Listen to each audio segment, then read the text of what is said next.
پر سماعت عدالت نے قائم علی شاہ کی عبوری ضمانت میں 2 ہفتوں کی توسیع کر دی ہے۔ اسلام آباد ہائی کورٹ نے 30 اپریل تک قائم علی شاہ کو گرفتار نہ کرنے کا حکم دیا ہے۔ نیب نے جواب جمع کروانے کے لیے وقت مانگ لیا ہے۔ اہم خبر سے آپ کو اپڈیٹ کریں، مزید جانیں گے اپنے نمائندے ذیشان سید سے۔ ذیشان، بتائیے گا عدالتی کارروائی کے بارے میں۔ جی بالکل، سابق وزیر اعلیٰ سندھ قائم علی شاہ کے آج کیس پر سماعت ہوئی۔ انہوں نے درخواست دی ضمانت قبل از گرفتاری کی، جو کہ اسلام آباد کے اسلام آباد ہائی کورٹ نے اس کو 8 اپریل تک عبوری ضمانت دی تھی۔ 10 لاکھ مچلکوں کی عوض 2 ریفرنسز دائر کی گئی، اس میں انکوائریاں چل رہی نیب میں۔ چچا شوگر مل اور دادو شوگر مل میں ان کے خلاف انکوائریاں چلے۔ جو گرفتاری کی ڈر سے قائم علی شاہ نے درخواست دی تھی کہ اس کی سماعت جو ہے اسلام آباد ہائی کورٹ کے ڈویژن بینچ عامر فاروق اور محسن اختر کیانی نے کی، اور جو ضمانت کی درخواست تھی ان کو مزید ایکسٹینڈ کر کے قائم علی شاہ کو ضمانت دی 30 اپریل تک، اور 30 اپریل تک نیب کو قائم علی شاہ کی گرفتاری سے روک دیا۔ جی بہت بہت شکریہ ذیشان سید آپ کا۔ جبکہ لاہور ہائی کورٹ نے حمزہ شہباز کی 17 اپریل تک عبوری ضمانت منظور کر لی ہے۔ عدالت نے نیب کو نوٹس جاری کرتے ہوئے آئندہ سماعت پر جواب طلب کر لیا۔ عدالت نے حمزہ شہباز کو 1 کروڑ کے ضمانتی مچلکے جمع کروانے کا حکم بھی دیا۔ ادھر لیگی رہنما حمزہ شہباز کو ایک اور بلاوا آ گیا۔ نیب نے آمدن سے زائد اثاثوں کے کیس میں حمزہ شہباز کو 10 اپریل کو دن 11 بجے پیش ہونے کی ہدایت کر دی۔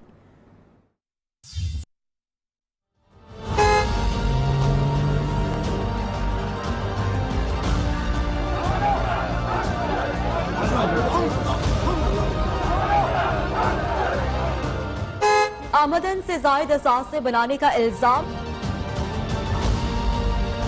نیب نے حمزہ شہباز کو پھر بلا لیا۔ 10 اپریل کو طلبی کے نوٹس جاری، حمزہ شہباز کو مطلوبہ ریکارڈ ساتھ لانے کی ہدایت۔ لاہور ہائی کورٹ نے نیب کو 17 اپریل تک حمزہ شہباز کو گرفتار کرنے سے روک دیا۔ عدالت نے حمزہ شہباز کی عبوری ضمانت کی درخواست منظور کرتے ہوئے 1 کروڑ روپے کی مچلکے جمع کرانے کا حکم دے دیا۔ دوران سماعت عدالت نے نیب سے استفسار کیا، حمزہ شہباز کو کس کیس میں گرفتار کرنا ہے۔ نیب پروسیکیوٹر نے بتایا، آمدن سے زائد اثاثہ جات کیس میں گرفتاری چاہتے ہیں۔ نیب کے پاس ٹھوس شواہد موجود ہیں۔ حمزہ شہباز کی پیشی کے موقع پر کمرہ عدالت کارکنان سے کھچا کھچ بھر گیا۔ جسٹس شہزاد نے پوچھا، اتنے لوگوں کو کیوں بلا لیا؟ عدالت نے غیر ضروری افراد کو باہر نکالنے کا حکم دیا، کہا آئندہ ان کیمرہ سماعت کی جائے گی۔ ایف آئی اے نے لاہور ایئرپورٹ پر کارروائی کرتے ہوئے شریف خاندان کی رمضان شوگر ملز کے مینیجر محمد مشتاق کو دبئی جانے سے روک دیا۔ محمد مشتاق کو جہاز سے آف لوڈ کروا کے نیب کی تحویل میں دے دیا گیا۔ ذرائع کے مطابق محمد مشتاق پر 60 کروڑ روپے کی منی لانڈرنگ اور رمضان شوگر ملز کے لیے جعلی سروے کروانے کا بھی الزام ہے۔ ادھر شریف فیملی کے ترجمان نے محمد مشتاق چینی کے حوالے سے تردید کرتے ہوئے کہا کہ محمد مشتاق شریف خاندان کی کسی شوگر ملز کا مینیجر نہیں اور نہ ہی کبھی ملازم رہا۔ العزیزیہ ریفرنس میں سزا کے خلاف اپیل کی سماعت کے دوران نواز شریف نے استثناء مانگ لیا۔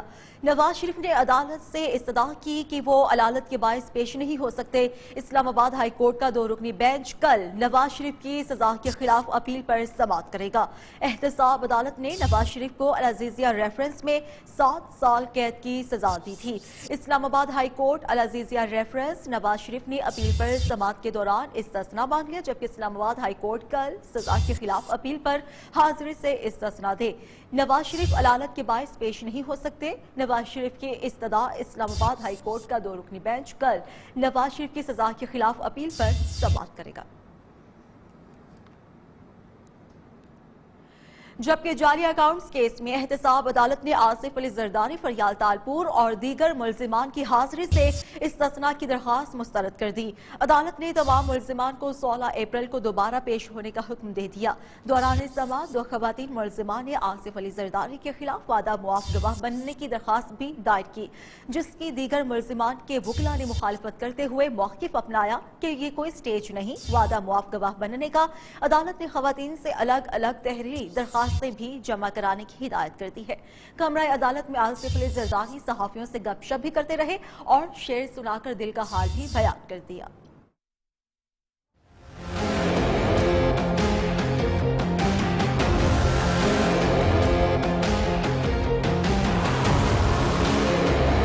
جعلی bank accounts case, Asif Zardari, Faryal Talpur سمیت دیگر ملزمان کی حاضری سے استثناء کی درخواست مسترد۔ احتساب عدالت نے تمام ملزمان کو 16 اپریل کو دوبارہ پیش ہونے کا حکم دیا۔ دوران سماعت اہم پیش رفت بھی سامنے آئی۔ پہلی پیشی پر ہی کیرن اور نورین نامی خواتین ملزمان نے وعدہ معاف گواہ بننے کی درخواست دائر کی، جس کی دیگر ملزمان کے وکلاء نے مخالفت کی۔ عدالت نے خواتین سے الگ الگ تحریری درخواستیں جمع کروانے کی ہدایت کر دی۔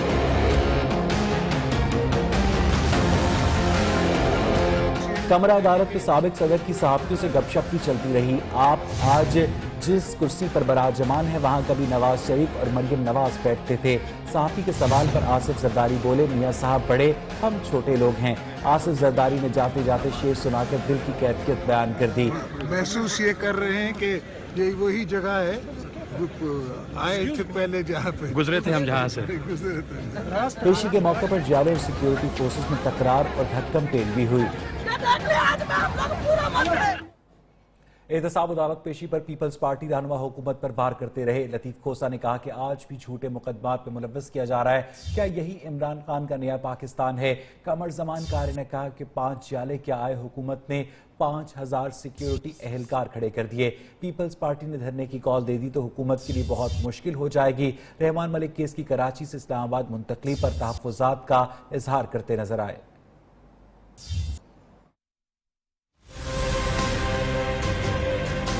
نکمی حکومت کبھی نہیں دیکھی ہے۔ میں 50 سال میں مجھے پریکٹس کرتے ہوئے ہیں، آج تک میں نے نہیں دیکھا کہ اتنی دور ہمیں اتارا گیا۔ پتہ نہیں یہ پینک انہوں نے کیوں کریٹ کیا ہوا ہے۔ اگر یہی عمران خان کا نیا پاکستان ہے اور یہی جو ہے وہ کہتا ہے کہ ریاست مدینہ بنانے جا رہا ہے، تو پھر آپ دیکھیں اگر وکلاء عدالتوں میں نہیں آئیں گے تو اپنے کیس کیسے لڑیں گے؟ لہذا ان کا اپنا حق ہے۔ ہمیں تو اس بات پہ حیرانگی ہے کہ وزیر اعظم صاحب ہمیں دعوت دے رہے ہیں کہ آپ آ کے دھرنا دیں، جلسہ کریں اور ڈی چوک میں کریں، تو ہم کنٹینر بھی دیں گے، سہولتیں بھی دیں گے، اور یہاں ہم 5 لوگ آئے ہیں، 5000 پولیس والے کھڑے کیے ہوئے ہیں۔ اس ڈری ہوئی حکومت کی کون سی بات مانے؟ ہمیں سمجھ نہیں آ رہی کہ اگر ہمارے کارکن جلسہ کرنے ہم آ گئے، دھرنا دینے آگے، پھر کیا ہوگا؟ ظاہر ہے کہ پاکستان پیپلز پارٹی فیل کرتی ہے کہ اگر کیس وہیں پہ ٹرائی ہوتا تو بہتر تھا، کیونکہ اگر آپ اصولی طور پہ دیکھ لیں، قانونی طور پہ دیکھ لیں تو جہاں کیس رجسٹر ہوتا ہے وہیں ٹرائل ہوتی ہے۔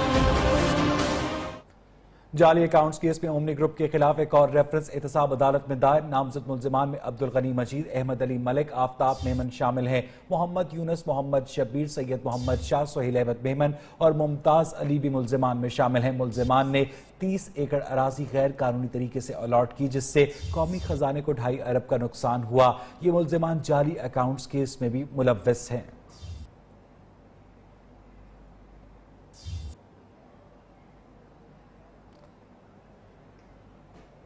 میگا منی لانڈرنگ کیس میں اومنی گروپ نے نمر مجید کی ضمانت قبل از گرفتاری کی درخواست منظور کر لی گئی ہے۔ نمر مجید کے وکیل نے موقف اپنایا۔ نیب کورٹ میں 16 اپریل کو تاریخ مقرر کی گئی ہے، لیکن ریفرنس کی کوئی تفصیلات نہیں دی گئیں۔ اسلام آباد ہائی کورٹ کے 2 رکنی بینچ نے 10 لاکھ روپے کے ضمانتی مچلکوں کے عوض ضمانت منظور کر لی، جبکہ اسلام آباد کی احتساب عدالت نے اومنی گروپ کے عارف اور عمیر کا مزید 10 روزہ جسمانی ریمانڈ منظور کر لیا۔ دونوں ملزمان کو انٹرپول کے ذریعے دبئی سے گرفتار کیا گیا تھا۔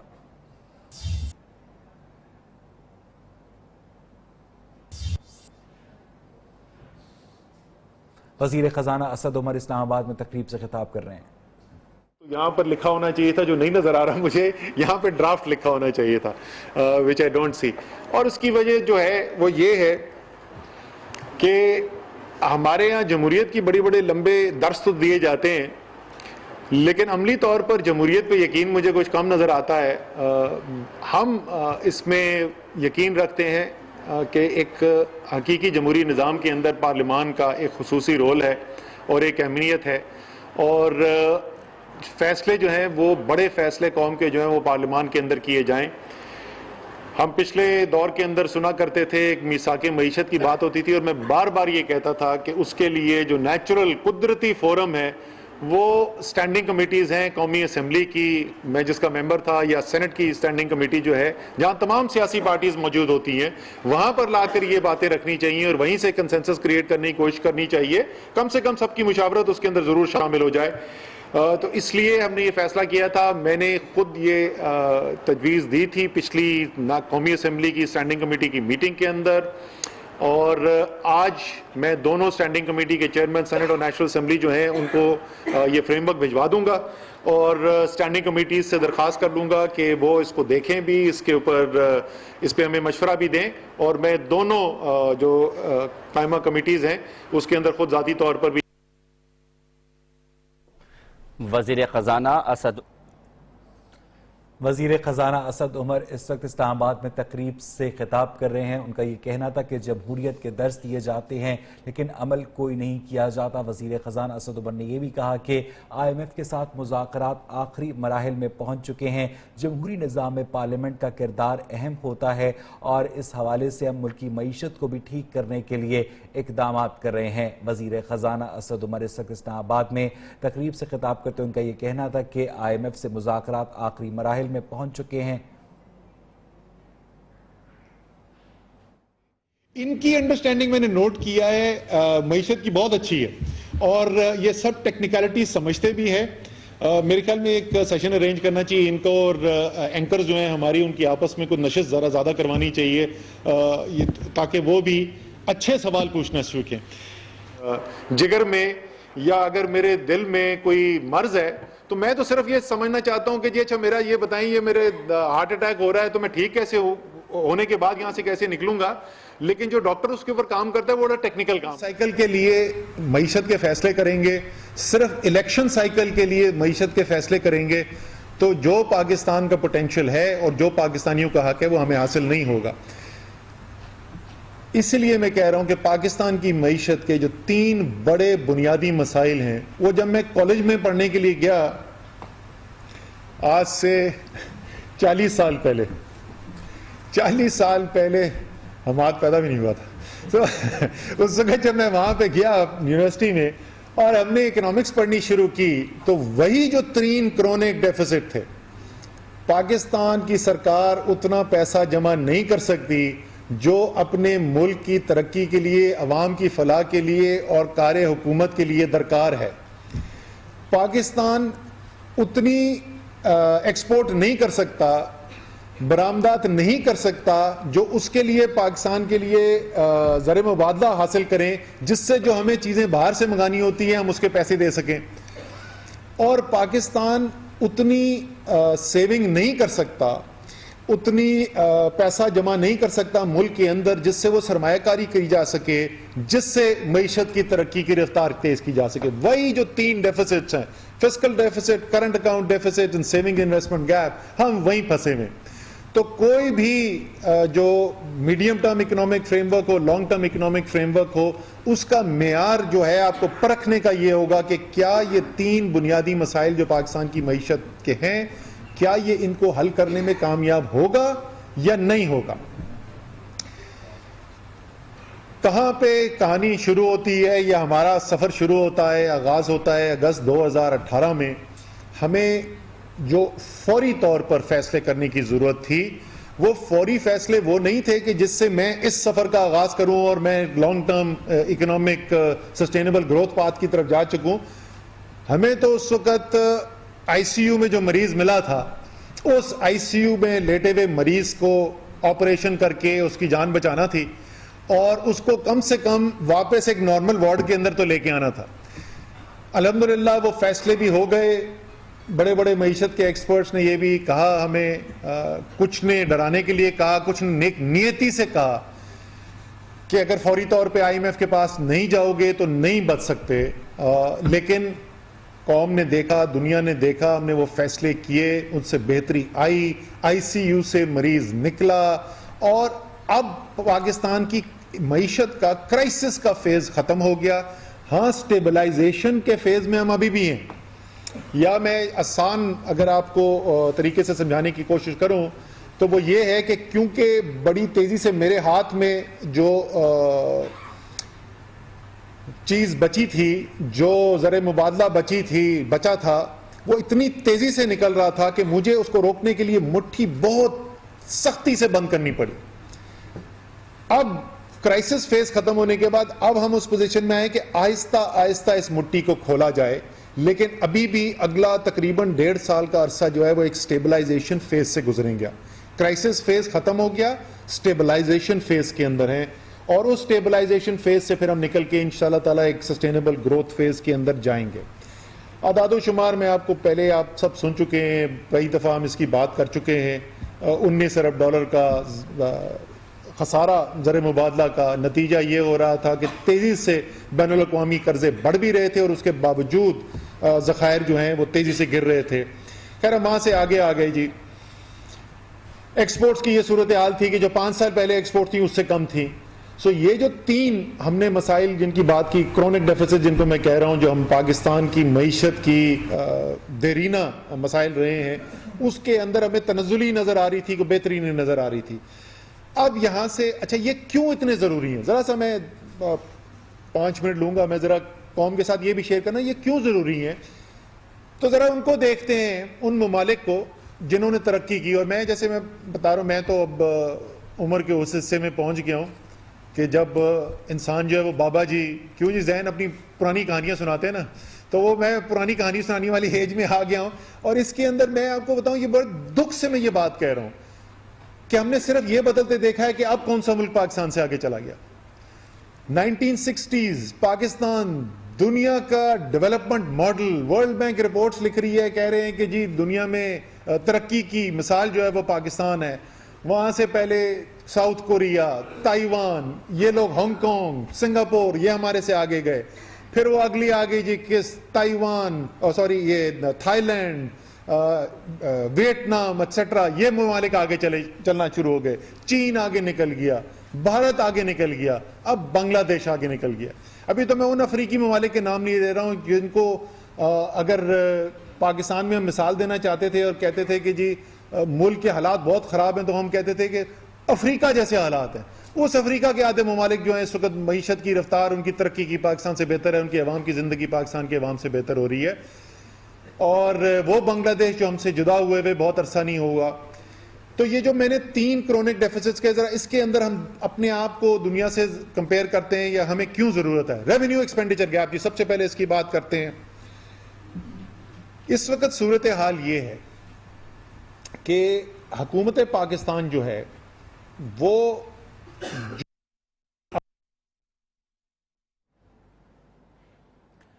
وزیر خزانہ اسد عمر اس وقت اسلام آباد میں تقریب سے خطاب کر رہے تھے. ان کا یہ کہنا تھا کہ 1960 کی دہائی میں پاکستان ترقی کا ڈیولپمنٹ ماڈل. دفاع کے لیے پیسہ چاہیے وہ دور کی بات, جو پیسہ آپ کو چاہیے اس کے لیے ترقی کے لیے, ترقیاتی ایکسپینڈیچر کے لیے, وہ دور کی بات. اس وقت صورتحال یہ ہے کہ ہم قرضے صرف پرانے قرضے واپس لینے کے لیے نہیں لے رہے, ہم سود ادا کرنے کے لیے قرضے لے رہے ہیں. وہ ٹیکنیکل ٹرمینالوجی میں اس کو کہتے ہیں جی پرائمری ڈیفیسٹ. ہمارا پرائمری ڈیفیسٹ نیگیٹو ہوا ہے, پچھلے سال -2.2 تھا.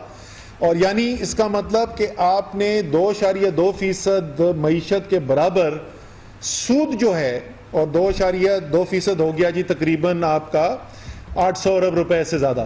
800 ارب روپے سے زیادہ آپ نے قرضے لیے سود کی ادائیگی کے لیے.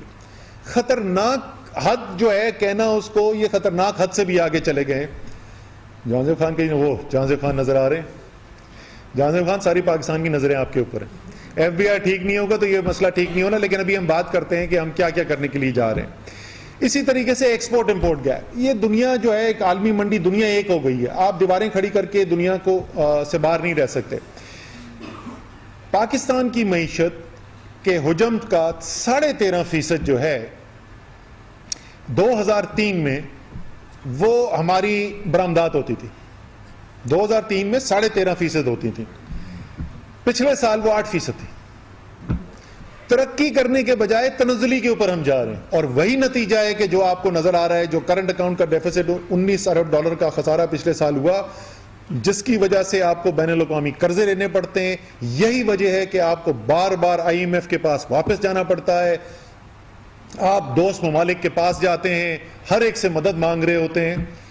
اور یہ اس ملک کے اندر جہاں انوار اللہ کاکڑ جس صوبے سے تعلق رکھتے ہیں, بلوچستان, صرف وہاں کے معدنی ہم نے ذخائر کا ٹھیک استعمال کر لیا ہوتا تو کوئی وجہ نہیں تھی کہ آج جو ہے ہم کھڑے ہوتے یہ IMF کے سامنے اور دوسرے ممالک کے سامنے. دوسرے ممالک کیا کریں؟ بنگلہ دیش, پھر میں وہی بتا رہا ہوں, بنگلہ دیش جس کی ایکسپورٹ ہم سے کم تھی, جس وقت ہم سے الگ ہوا, ان کی معیشت کا 15% ہے ایکسپورٹ.